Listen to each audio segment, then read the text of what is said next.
Welcome everyone. On behalf of WWF, Environmental Defense Fund, and Oeko-Institute, I'd like to welcome you all. We're really excited to present the Carbon Credit Quality Initiative to you all today.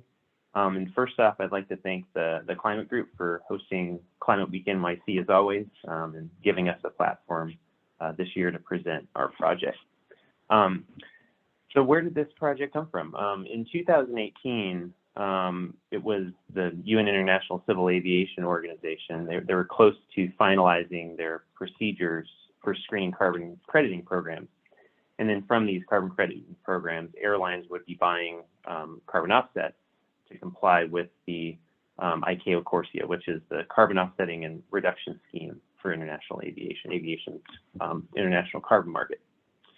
So while the CORSIA's process to screen quality credits is arguably more robust than most previous government mandated systems, we still felt like there was an opportunity to raise the bar for project developers, for carbon crediting standards, and even for countries. So from this concern, the idea of the Carbon Credit Quality Initiative was born. And then since 2018, we think that the need for this project has even grown more because the voluntary market has seen a major resurgence.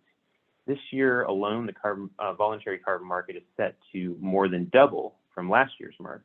And this will be the first time for the voluntary market to grow over $1 billion in value in a single year. So this is info from Ecosystem Marketplace released on 15th of September this year. As the markets continue to grow, the environmental integrity of carbon credits being transacted must not be compromised. If this whole voluntary carbon market, that they're going to contribute to the goals of the Paris Agreement. So with that, I'm going to get into the agenda we're going to pursue for today. First off, get a next slide, please. We'll have Pedro Barata, colleague from EDF, explain a little bit more detail about what this Carbon Credit Quality Initiative is. We'll then turn it over to Dr. Lambert Schneider from Oeko-Institut to talk about the CCQI's approach to defining and assessing carbon credit quality. From there, we'll jump into a panel discussion. We have Mandy Rambaros from ESCOM, also South Africa's Article 6 negotiator, John O'Niles from Salesforce, and Sarah Luters from the Gold Standard. And then after that, we'll have a bit of a Q&A. And so on the next slide, you'll get to see the presenters that we have today. Myself, Pedro Barata from EDF, Lambert Schneider, Kelly Kazire will be our moderator for the panel session. And just a few housekeeping items before we jump in. First, we'd encourage attendees, if you're interested, to submit comments and questions using the Q&A function at the bottom of your Zoom window. The chat function will be disabled, though, in this webinar. And then finally, just a reminder to you all that this will be recorded. So with that, I'm going to turn it over to Pedro Barata to talk more about the Carbon Credit Quality Initiative. Thank you, Brad, and it's a pleasure to present to you the Carbon Credit Quality Initiative.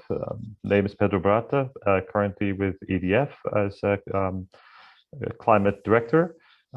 Next slide, please.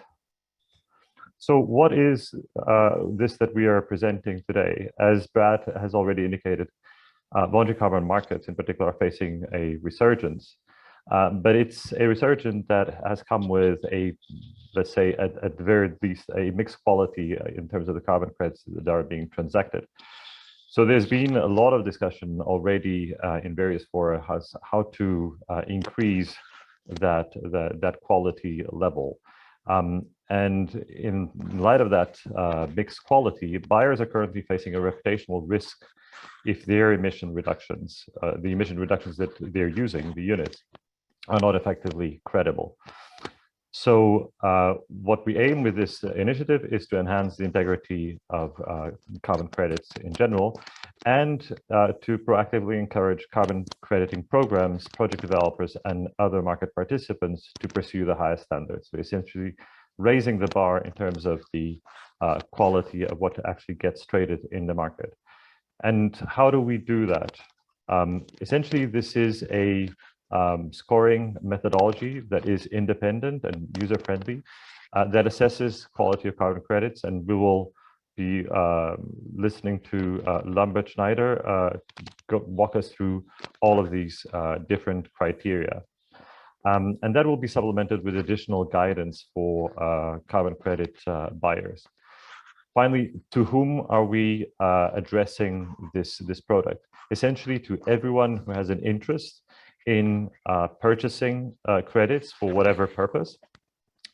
And that may mean country level purchases, companies, other types of organizations, and even individuals looking to compensate, neutralize, or just make any type of contribution in terms of emission reductions. Next slide, please. So why do this, and why this particular project team with WWF and EDF and Oeko-Institut involved? Essentially because this initiative is not funded by any type of revenue related to carbon credits, and thereby guaranteeing an independence in terms of the assessment. Nor are the experts working on these scorings employed by project developers or carbon crediting programs. So there's a real concern and the core of this in terms of independence. And finally, the scoring of credits is on an interval scale and not a binary basis. So that allows for those users of the methodology to actually understand a little bit, delve deeper into what it is that the scoring is based off, and eventually make their purchasing choices on the basis of the entire assessment. Next slide, please. So before we go into the meat of the methodology, just a little recap of where we are and where we want to go to.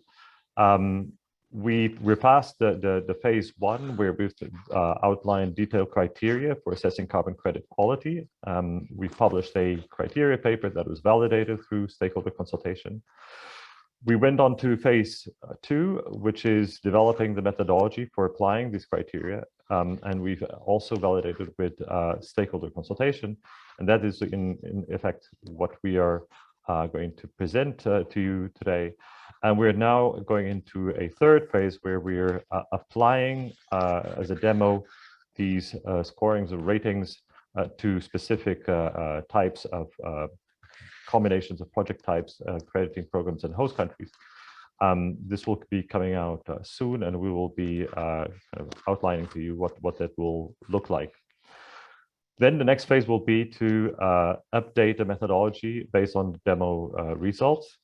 And we hope that at some point, we will then expand this consolidated methodology to further assessments of broader scopes of methodologies, so that we can provide this as a service to the booming carbon market. And that is, I think, it. Let's next slide, please. Exactly. I will now pass on to, as I mentioned, the main course of this event, which is the presentation of our methodology by Lambert Schneider. Lambert, over to you. Yeah, thank you, Pedro. Thanks a lot, and welcome also from me to everybody. So I will run you through the main criteria which we use to assess carbon credit quality, and also how we assess these. Okay, next slide, please. And do I have control over the slides? We're trying.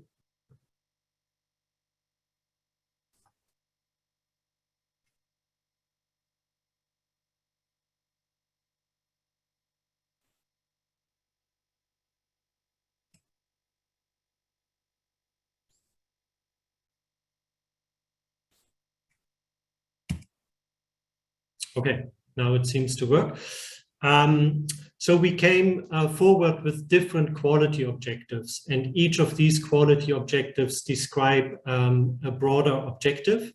So for example, the first one is the greenhouse gas integrity. So this is whether the emission reductions are robustly quantified and the projects are additional, etc. So the very classical quantification of greenhouse gas emission reductions or removals. We have then a second broad quality objective, which is about avoiding double counting, all three forms of double counting: double issuance, double use, double claiming. We have then, as a third criterion, addressing non-permanence, so the risk that emission reductions or removals may only be of temporary measure, and you could have reversals. For example, if you do an afforestation project and the forest burns down, the carbon is reversed to the atmosphere. Then we also have a criterion which is about facilitating a transition towards net zero emissions. So this is whether the activities, the carbon credit activities, whether they are really helpful for coming towards zero emissions, or whether there could be risk of locking in greenhouse gas intensive technologies. We then look at the governance arrangements of the carbon crediting programs and whether they have strong institutional arrangements. This relates, for example, how stakeholder communications are conducted or how third-party auditors are overseen. The sixth criterion is about environmental and social impacts. That includes environmental and social safeguards on the one hand, so that projects do not do any harm, but it also relates to whether they have co-benefits in terms of, for example, improving air quality or improving water quality, biodiversity, etc. And then a seventh overall quality objective is the relation to host country ambition. So a key question is also how projecting supports host countries in achieving their NDCs, but also whether the host countries where the projects are implemented have ambitious NDCs or not, because that can also be a safeguard in terms of the quality of the carbon credits, because countries with ambitious targets, they have incentives to only authorize projects that are truly additional. And that criterion, of course, mainly relates to transfers that take place under Article 6 of the Paris Agreement and which are authorized by the host countries. For all of these criteria, or these overall quality objective, we then have different criteria to assess these. So taking here the first example of robust determination of the greenhouse gas emissions impact, we have different criteria, for example, whether the activities are additional or whether they are robustly quantified. And then we have for each criterion, we have several sub-criteria. And so, for example, for additionality, what matters is whether a project is in compliance with laws and regulations, and that it's not implemented due to laws and regulations, but it goes beyond that. Also, what's important is kind of the question of vintage and whether projects have notified their intent of registering a project, or whether they can be registered retroactively, even if they never have made a notification of intent. Then, of course, and that's also well known, what plays a role is, are the projects financially attractive without carbon credit revenues, and how much do the carbon credit revenues actually change that financial attractiveness? So a very classical thing, but also barriers can play a role, so that projects, although they are financially attractive, they are not being implemented due to barriers. And so, so for each of the quality objectives, to summarize, we have criteria, sub-criteria, and sometimes even a lot of indicators where we ask specific questions, which are then answered with a yes, no answer, etc. And all this then comes together to arrive at scorings. Okay, I have again some trouble in moving on. I don't know why.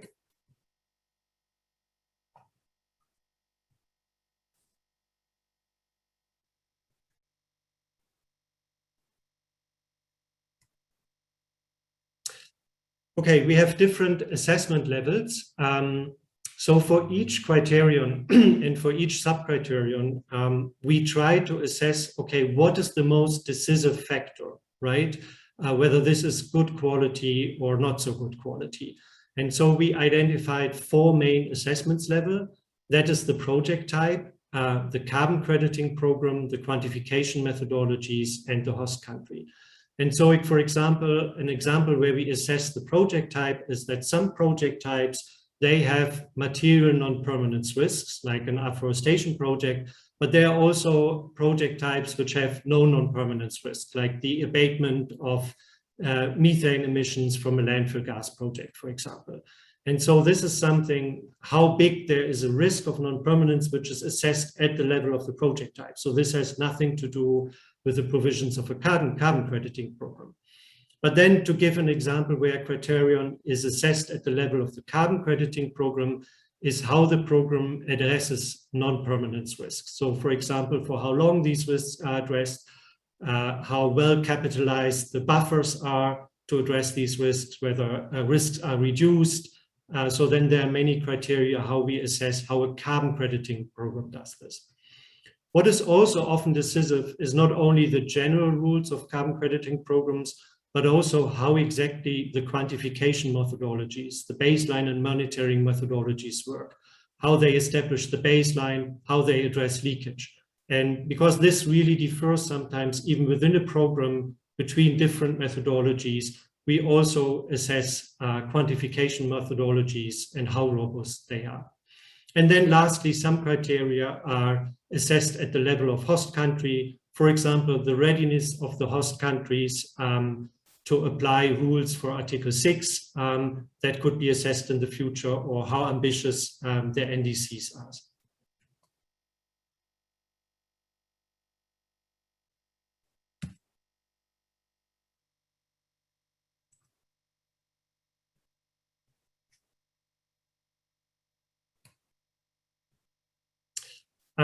We have a simple and intuitive scoring approach where we want to indicate the confidence or likelihood that an assessment subject meets the criterion or quality objective. So what we have so far is a scoring system from 1 to 5, where 1 expresses a very low confidence or likelihood that the criterion or subcriterion is met, and 5 indicates a very high likelihood or confidence. And then here's an example of how the scores are built. So then we have lots of subcriteria or indicators. In each of these subcriteria or indicators, I'm taking here again the example of additionality, receives an individual score. So here, for example, laws and regulations, that's assessed with 5. The notification of intent with 3, and the financial attractiveness with 4. And then from that scoring, the joint score for additionality is built, which in this case would be 4.4 based on the weighing of the different subcriteria. And then other considerations like robust quantification are taken into account to give a final score.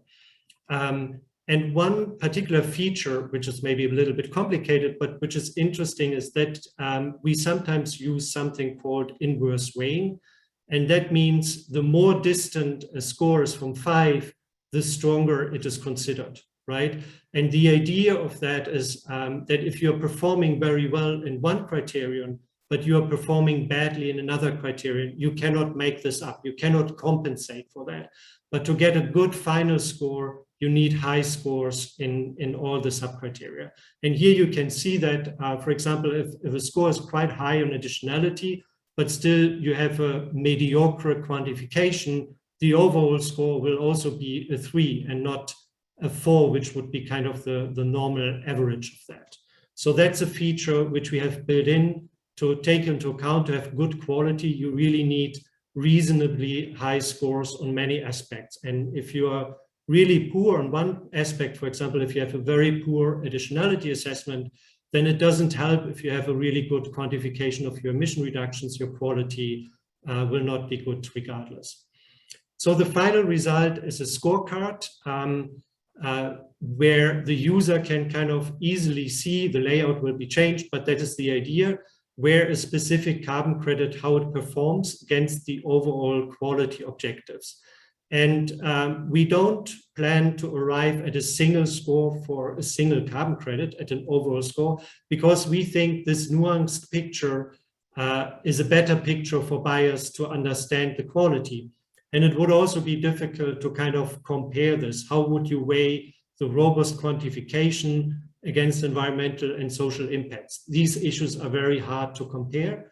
And for that reason, we rather want to provide a nuanced picture where users, depending on how they use the carbon credit and depending on what their priorities are, they could also decide, okay, for me, carbon credits are particularly important, well, if they have high impact on the greenhouse gas emissions. And in addition, for me, what is really important is facilitating a transition towards net zero emissions. But maybe for my purposes, environmental and social impacts are of less importance, or the other way around. So this scorecard aims to kind of provide a differentiated picture of the quality of a carbon credit.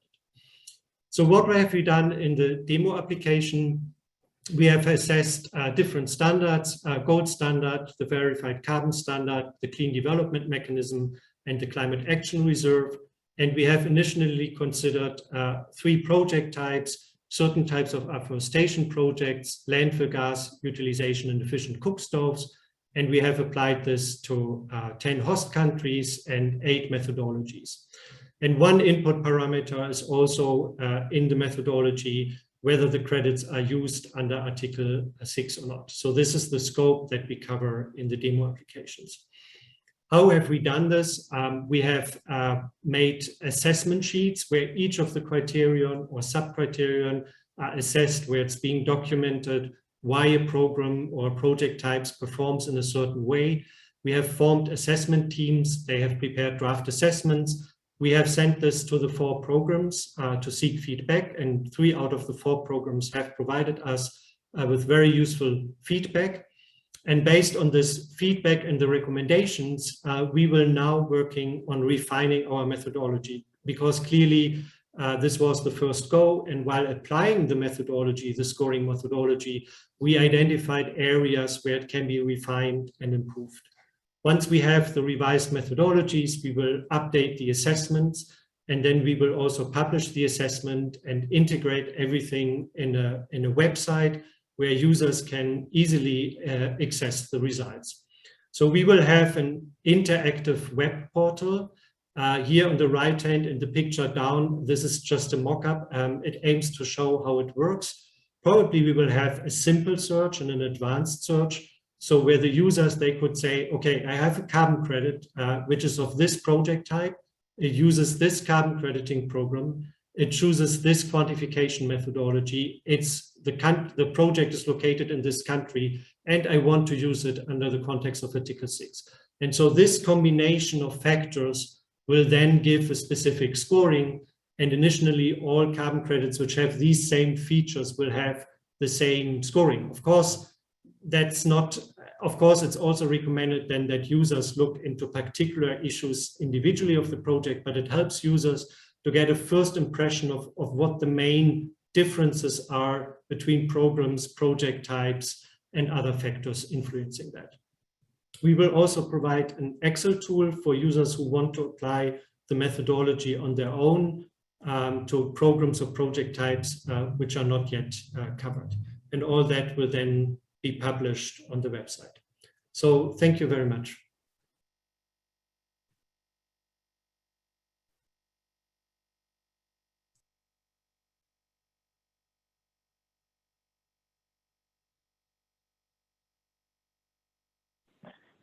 So I think with that, we will turn it over to Kelly to moderate our panel discussion here. Thank you, Brad. Can everyone hear me? Yes. Great. Actually, Brad, while I have you, and before I start the panel discussion, we got a great question, which I think we could clear up before we start. And the question was, how is CCQI different from other initiatives?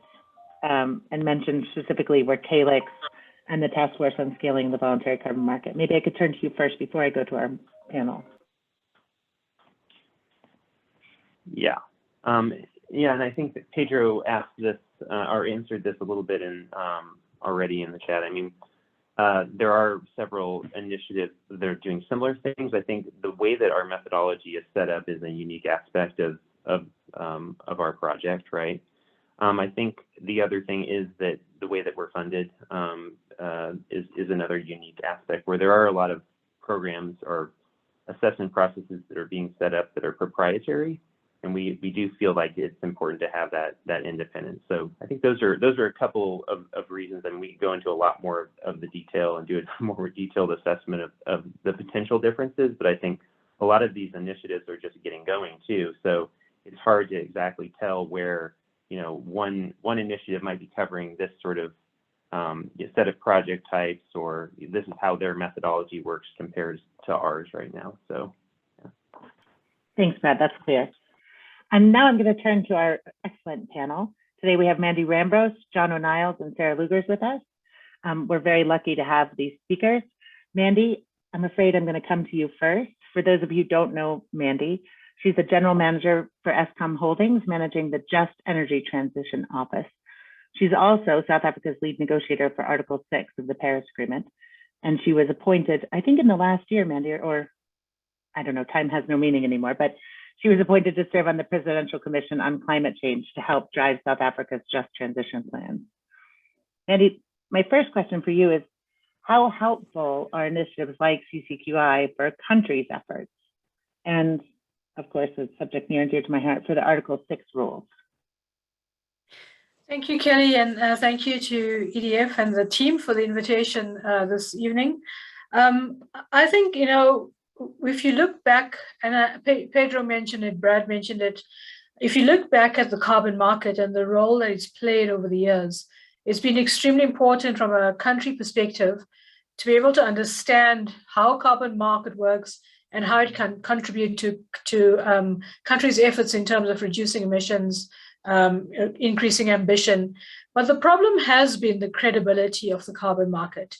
You know, because there have been different rules, because people have applied rules differently, different rules applied to different countries, different rules applied to different projects, there's been real criticism, not just from different governments, but from the NGO sector, from civil society, and from many. So I think the other issue has been around the complexity of applying rules, or the complexity of standards that we've seen out there. And then all of that comes back to how much integrity do these carbon credits that I'm using have, given the lack of standardization, given the credibility, given the complexity of trying to apply standards and methodologies. There's also propensity for misinformation, misunderstanding, and application of rules in different ways. So something like this, and you know, the way Lambert has explained it in terms of the simplicity and how you can have some disaggregation of some of the criteria where it's not opaque, you know, you can see the different elements, I think is very attractive from a country level. Because in that perspective, it gives you certainty in terms of what it is you are actually assessing. It shows you where the real reductions are happening. And then I think what that does is also then increase you know, the carrot side of things in terms of increasing ambition. So I think simple application and also understanding what it is you're actually measuring is extremely important from a country perspective. Thanks, Mandy. Sarah Lugers, I'm going to turn to you next. By way of introduction, Sarah Lugers is a Senior Communications Director for the Gold Standard, which is a recognized and respected standard-setting body in climate and sustainable development. At Gold Standard, Sarah focuses on the converging climate and development agendas and helping businesses demonstrate their sustainability impact. My question for you, Sarah, is given the growth and the massive projected growth in the voluntary carbon market and the concerns raised about varying quality of carbon credits, do you think an approach like that of the CCQI adds value to the discussion? I could answer very simply and say yes.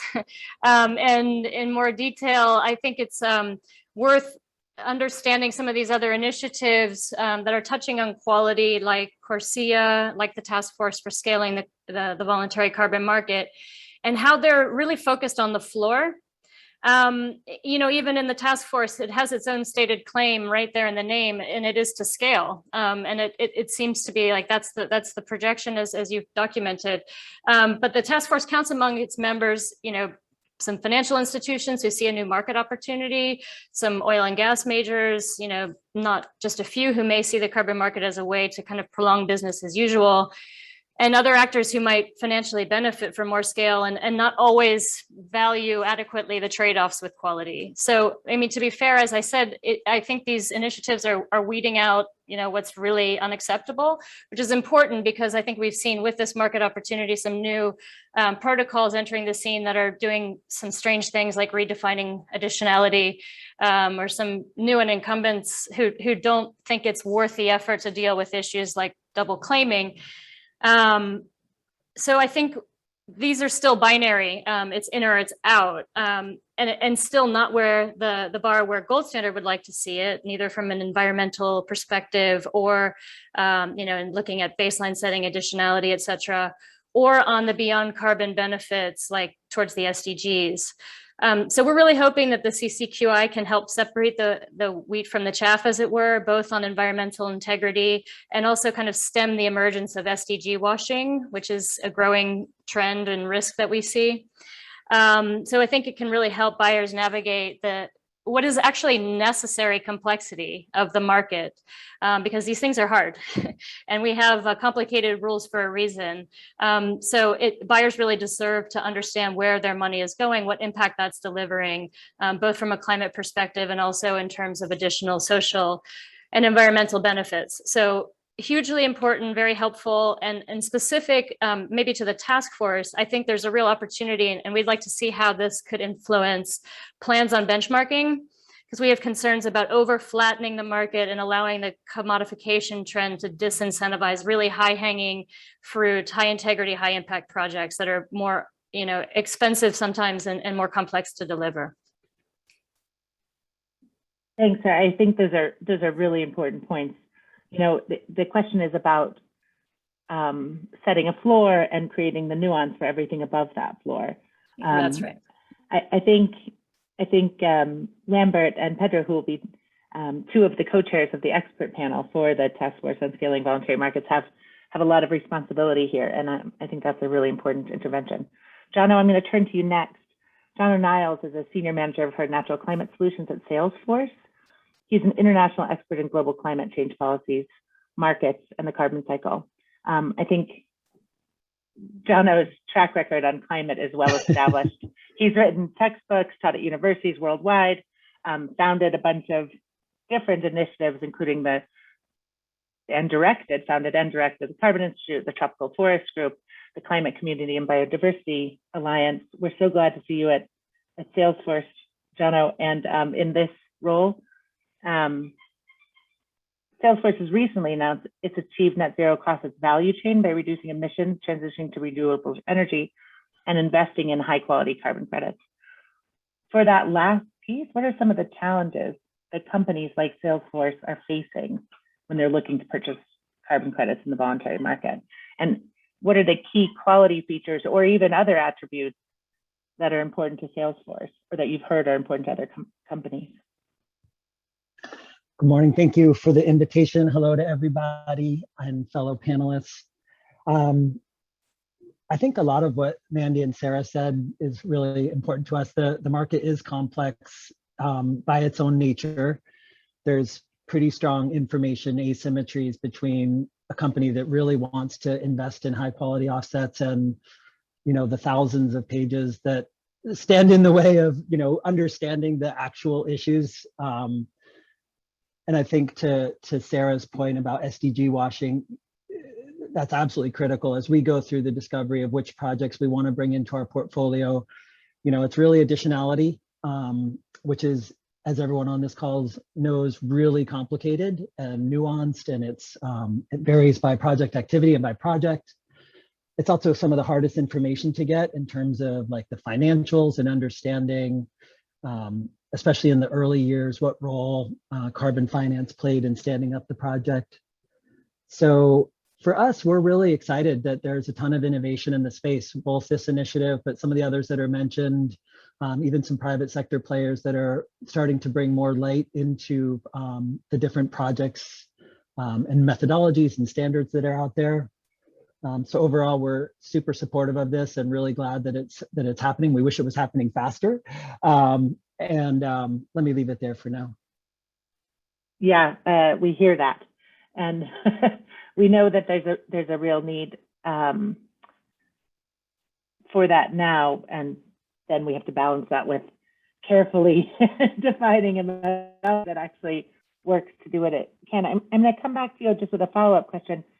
You know, I think the two sides of the coin are sort of the greenwashing, right? And that's what everybody's trying to protect against. But the other side of that coin is companies really trying to make meaningful and immediate climate a difference in terms of climate action, and not feeling able to do so because they're going to be criticized by NGOs or by the public. So we thought one of the big value adds of the CCQI was that it was backed by major NGOs. Do you think that adds value? Like, do you think that's an important part of these kind of assessments? Sorry, Kelly, was that to Sarah or to me? To you, Jono. Yeah, I mean, I think, you know, a lot of the groups that are supporting this initiative have, you know, great staff, great thinking, a long history of being engaged in the markets and the key issues. So from a corporate perspective, having large NGOs and think tanks behind this is very important. It doesn't mean it's an automatic pass. Like, we still need, you know, one of the things about the standard as I see it is it takes a complicated space and it's still making it pretty complicated. You know, some of the details of the methodology, you need a couple advanced degrees to understand some of the equations that are in there. I should also say, as we developed our own criteria, we drew heavily on this methodology. It's been super helpful finding certain questions that we think really cut to the heart of issues. So the NGO and of course, it remains to be seen how far and wide this will be adopted. You know, it is a competitive sort of landscape in terms of bringing transparency to the seller's market and the fast changing carbon market. Yeah, so it's very important to us, but it's still the methodology and the output still need to be really useful. A lot of the guidance that's out there tends to be pretty high level. And what companies need to do kind of on a day-to-day basis is make decisions about which projects we're going to bring into the portfolio so we can retire them and you know, back up our public facing claims. So we're looking for really tangible ways to poke at projects and pull things out. And I think this is a really big contributing part of it. Thank you, Jenna. I mean, that's really helpful feedback.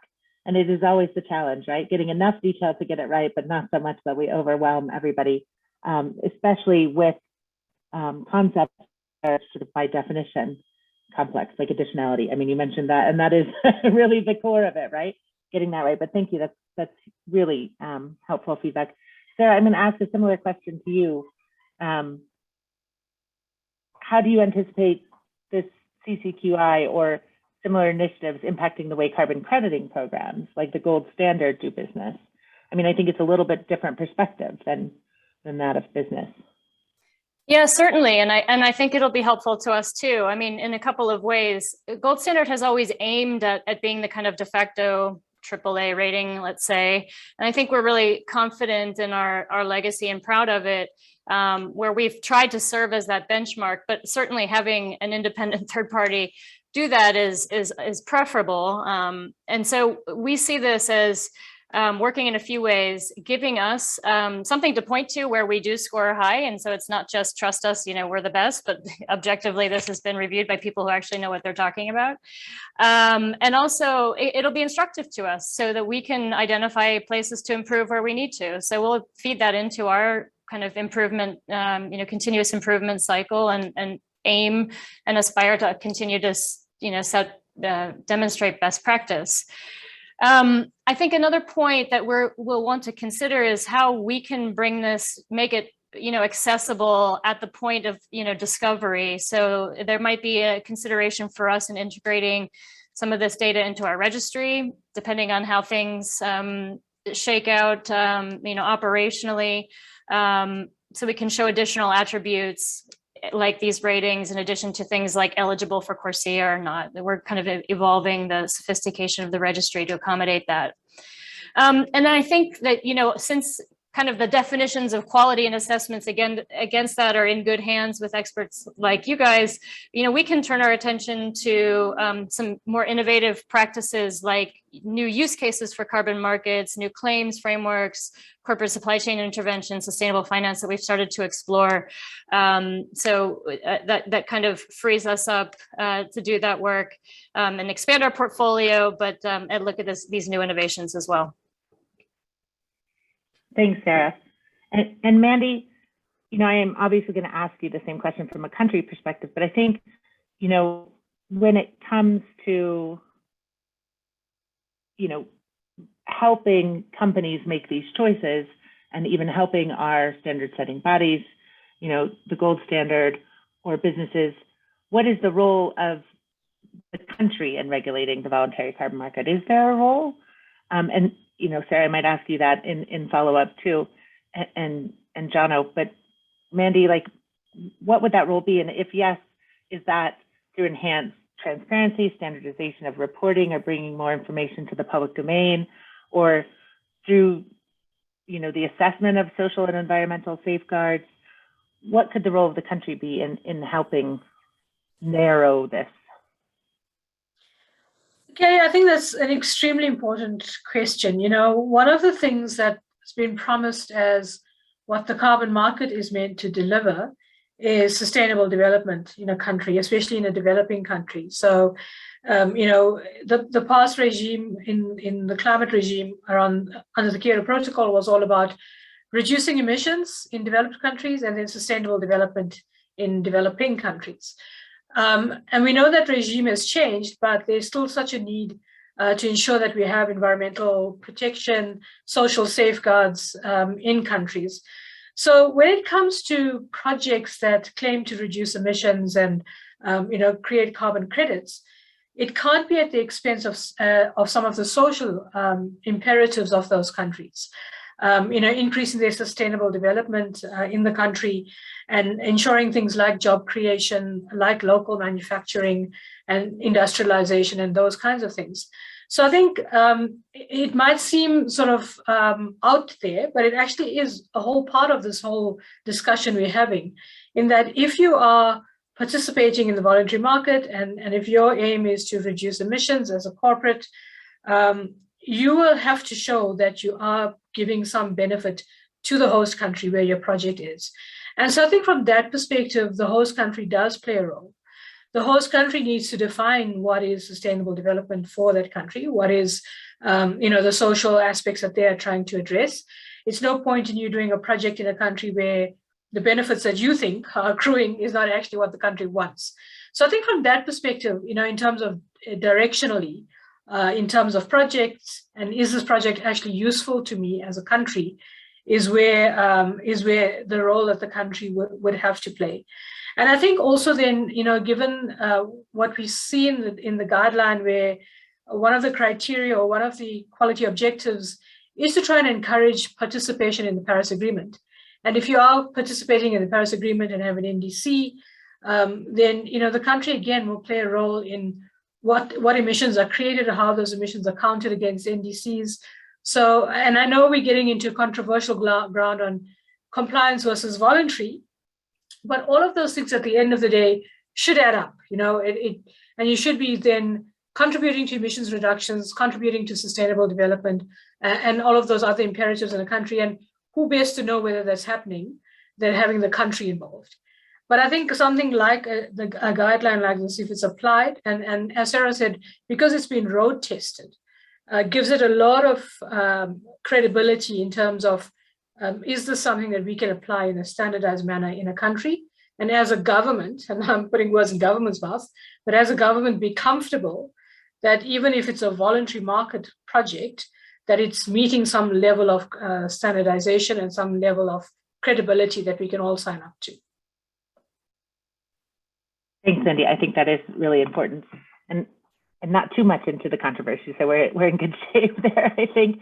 I'm going to turn to some of the questions we've had from the audience. We have an incredibly rich question and answer session going on, but I just want to make sure I turn back to Sarah and Jono in case either of you or any of you, Mandy, yourself as well, want to react to what others have said or react to these questions before I turn to the questions from the audience. Sarah, Jono, do you want to come back in? I like the questions from the audience. They're very good, very detailed. I think one that I would invite Pedro and Lambert to rejoin us as to be able to answer some of these questions, which are very specific about the project. So we have a question about how the ratings are to be applied to specific projects or just to distinguish countries, methods, certification type. So at what level is the methodology intending to be applied? Yeah, thank you. That's a very good question. And we have actually put a lot of thinking in that. For example, CORSIA under ICAO, only the programs are assessed, right? But then what we found is that programs also differ between their methodologies, etc.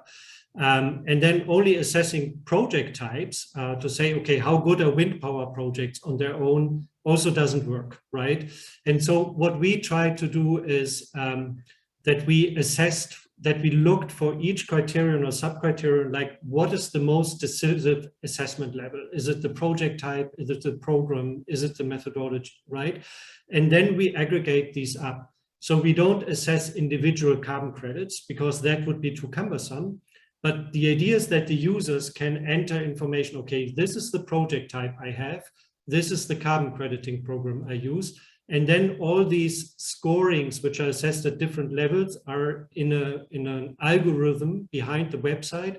They are combined, and then this gives a unique scoring. And maybe that's a difference if you apply only gold standard or gold standard in combination with CDM, or if you make variants, right? And then I think also an interesting question related to that is how much differentiation is needed, right? Because and on that one, we are still working because sometimes we find factors that play a role for the quality, like the scale of the project, or maybe it even depends on which tool you have used to demonstrate additionality, whether it was the micro scale tool under the CDM or the large scale tool, because they are quite different. And so we will probably have this kind of simple search where we identify the main criteria, but then we aim to implement more differentiation, where users could say, okay, I know some more information about my project and it's applying this additional standard, or it uses this route towards additionality testing, and then you get a different score, right? So it will be an interactive platform where there's an algorithm behind it, and that will then give the aggregated results. Maybe very briefly, there was also a question on the weighings.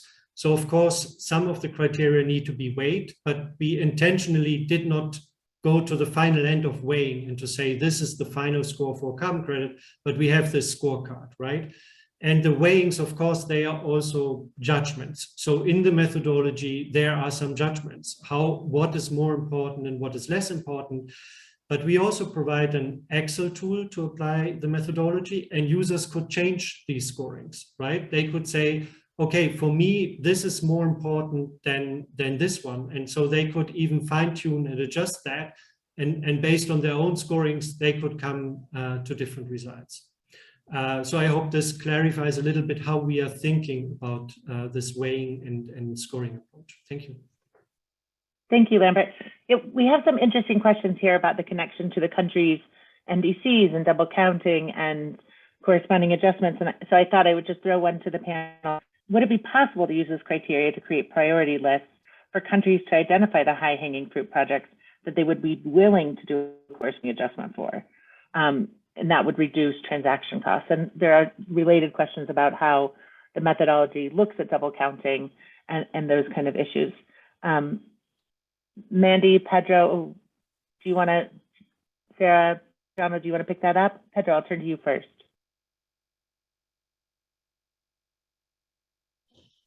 Yeah, in a nutshell, I think the the answer would be yes. It would be possible. It's one of the potential uses. I think we would be delighted, of course, if it is picked up in this way, because I think that is one key concern that we see that in particular developing countries or in emerging economies now have in this making this new distinction between what is in a way what is the opportunity cost and how much the let's say the projects are worthwhile putting into their priorities as potential seller countries.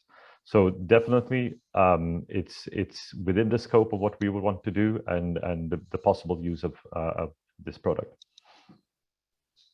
Does anyone else want to come in on that? I want to ask, Mandy, go ahead, please. Yeah, if I may, I think just to add to what Pedro was saying, which I completely agree with, I think also in terms of what's nice about the methodology, if you remember the slide that Lambert presented, where you can just see it at a glance which criteria you're performing, the project performs well in and which one it doesn't. And when you're creating those, I like that, the high priority food list, you can see based on that, what is priority for you as either a company or a country, and what would you put up on that list as high priority. So I think that's what it allows you to do as well. And I think especially where more companies and countries are talking about net zero goals, those particular criteria also helps you to identify those projects that are going to help you get there. So I think from that perspective, and if you look at developed countries, where a number of what we call a low-hanging fruit has been plucked, I think what that does, what you can do is use that criteria to sort of, categorize your projects that way. So I think that's a great question. Thanks. Thanks. I think my favorite question, which I'm going to ask to all of you, is could you please have all of the panelists define additionality? What is your view of what additionality is? I'm a little bit terrified about the difference that we'll get in the answers, but I think we're up to the challenge, and I love that. Then a lot of people have been asking about next steps and how we make sure that this is kept up to date and how dynamic it can be to follow the market and CORSIA and other things. And I'm hoping, Brad, you can take those in your closing remarks. But let's go with the additionality question. Who wants to volunteer to go first? Lambert, I'm gonna point at you first. Yeah, I think Michael Gillenwater has written a long and excellent paper on this, and other people have also written papers on it. I think the key question is whether the incentives from the carbon credits are decisive for implementing a project. So whether there's a causality, right? Or whether the project would also be implemented in the absence of the incentives from the carbon credits. Yeah, and if I may, we do have in the methodology in the project itself adopted this definition as Lambert has said, and I would almost say this is the standard definition of additionality. Now, just as an additional comment on additionality, there's a lot of discussion about whether additionality makes any sense in a regime or say where everybody has commitments in a way, and do we need to check for additionality? I would say yes, you always need to check for additionality, because it's not just, it is an environmental integrity issue to begin with, but it's also finally a question for effectiveness of climate finance. So to what extent would you want, say that you're South Africa, would you want to let's say sell away your non-additional credits when you would better be off, let's say, using that climate finance for things that are truly additional and, let's say, beyond the reach of normal finance. Thanks, Pedro. So I think, the problem might not be in defining additionality, the problem is often in proving or demonstrating additionality, which adds a lot of the complexity. Sarah, Jono, do you want to come in on this? Well, I think it's been well covered when I try to explain to lay people, for example, in conversations with the media, I summarize as being an assessment that a project would not be possible without the expected carbon finance as a succinct kind of description. Yeah, and I think that's exactly right. And then you do not get into detail of how we try and demonstrate that, because that's the difficulty. Sometimes I'm forced to, and I fumble through and I say, call Lambert or. Exactly. Yeah, I think additionality can be more challenging for some scopes of projects as well. Jono, you've looked a lot at nature-based solutions and projects in that area.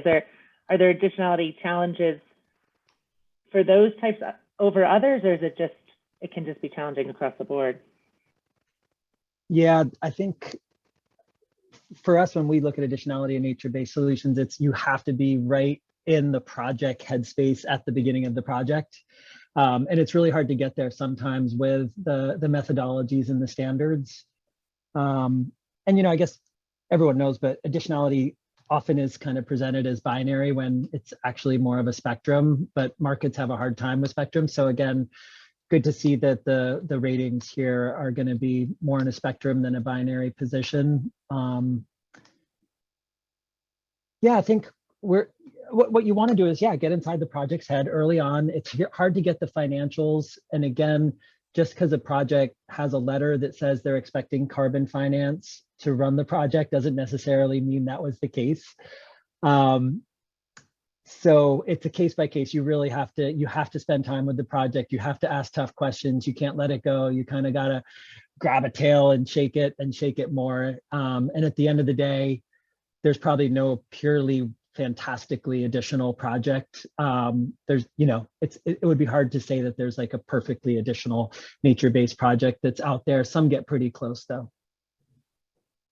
Thanks, Jono. Yeah, I think we know there are some perfectly additional projects, maybe not in the nature-based space, but those tended to have other consequences and maybe weren't great value for money. So, but they were definitely additional. The industrial gas projects were like a really straightforward case of additionality. Were they the projects everyone should run out and buy? Maybe not. So it just also shows that additionality is just one piece of the puzzle. I'm going to hand over to Brad to close us out and talk about next steps and maybe the dynamism. Thank you so much for being on this panel today, guys. I think it was a really interesting discussion. Take care. Yeah, well, thanks to all of our guests for joining and for the excellent questions. And thanks to the panelists again. In terms of our next steps here, it's been asked in the Q&A already a bit, but our hope is that we'll be publishing the revised assessment methodology at COP26 in just a bit here. And then we hope to then move forward in launching an interactive web application or a sort of portal where this information is better accessed right on sort of the scores that we're giving to project type, carbon crediting programs, countries, et cetera. And that should happen in early 2022. So again, want to thank everyone for a great panel discussion and excellent Q&A. And we hope to be in touch. Feel free to reach out to us. On the last slide here, we have, I think, our email address, perhaps not.